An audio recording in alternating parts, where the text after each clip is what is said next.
how to change your local file on your Amazon Kindle.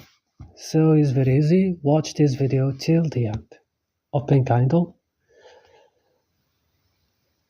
and when you open Kindle, click here on More. Go directly after this, click on the settings,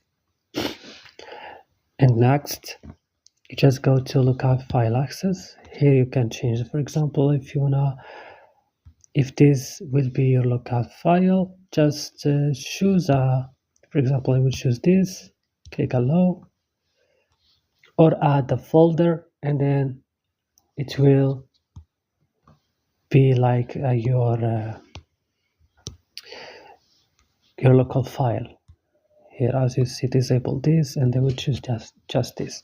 That's all. Don't forget to like and subscribe, and bye.